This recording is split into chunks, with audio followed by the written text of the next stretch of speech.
Chapter 17. Pirates at Their Own Funeral. But there was no hilarity in the little town that same tranquil Saturday afternoon. The Harpers and Aunt Polly's family were being put into mourning, with great grief and many tears. An unusual quiet possessed the village, although it was ordinarily quiet enough in all conscience. The villagers conducted their concerns with an absent mind, and talked little, but they sighed often. The Saturday holiday seemed a burden to the children. They had no heart in their sports, and gradually gave them up. In the afternoon Becky Thatcher found herself moping about the deserted schoolhouse yard, and feeling very melancholy.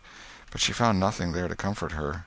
She soliloquized, "Oh, if I only had a brass andiron knob again! But I haven't got anything now to remember him by." And she choked back a little sob. Presently she stopped and said to herself, "It was right here. Oh, if it was to do over again, I wouldn't say that. I wouldn't say it for the whole world. But he's gone now. I'll never, never, never see him any more." This thought broke her down, and she wandered away, with the tears rolling down her cheeks. Then quite a group of boys and girls, playmates of Tom's and Joe's, came by, and stood looking over the paling fence, and talking in reverent tones of how Tom did so-and-so the last time they saw him, and how Joe said this and that small trifle, pregnant with awful prophecy, as they could easily see now, and each speaker pointed out the exact spot where the lost lad stood at the time, and then added something like, "And I was a-standing just so, just as I am now, and as if you was him, I was as close as that, and he smiled just this way, and then something seemed to go all over me, like awful, you know, and I never thought what it meant, of course, but I can see now."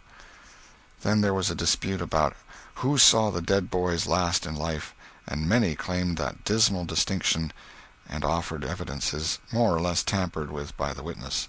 And when it was ultimately decided who did see the departed last, and exchanged the last words with them, the lucky parties took upon themselves a sort of sacred importance, and were gaped at and envied by all the rest. One poor chap, who had no other grandeur to offer, said, with tolerably manifest pride in the remembrance, "Well, Tom Sawyer, he licked me once." But that bid for glory was a failure. Most of the boys could say that, and so that cheapened the distinction too much. The group loitered away, still recalling memories of the lost heroes in awed voices. When the Sunday-school hour was finished the next morning, the bell began to toll instead of ringing in the usual way. It was a very still Sabbath, and the mournful sound seemed in keeping with the musing hush that lay upon nature. The villagers began to gather, loitering a moment in the vestibule to converse in whispers about the sad event. But there was no whispering in the house, only the funereal rustling of dresses as the women gathered to their seats disturbed the silence there. None could remember when the little church had been so full before. There was finally a waiting pause, an expectant dumbness, and then Aunt Polly entered, followed by Sid and Mary, and they by the Harper family, all in deep black, and the whole congregation, the old minister as well, rose reverently and stood until the mourners were seated in the front pew. There was another communing silence, broken at intervals by muffled sobs, and then the minister spread his hands abroad and prayed. A moving hymn was sung, and the text followed, "I am the resurrection and the life." As the service proceeded, the clergyman drew such pictures of the graces, the winning ways, and the rare promise of the lost lads, that every soul there, thinking he recognized these pictures, felt a pang in remembering that he had persistently blinded himself to them always before, and had as persistently seen only faults and flaws in the poor boys.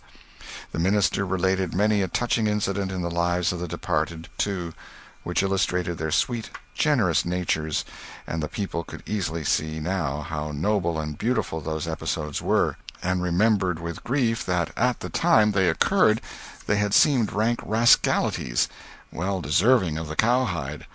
The congregation became more and more moved as the pathetic tale went on, till at last the whole company broke down and joined the weeping mourners in a chorus of anguished sobs, the preacher himself giving way to his feelings and crying in the pulpit. There was a rustle in the gallery which nobody noticed. A moment later the church door creaked, The minister raised his streaming eyes above his handkerchief and stood transfixed. First one, and another pair of eyes followed the minister's, and then almost with one impulse the congregation rose and stared while the three dead boys came marching up the aisle, Tom in the lead, Joe next, and Huck, a ruin of drooping rags, sneaking sheepishly in the rear. They had been hid in the unused gallery, listening to their own funeral sermon.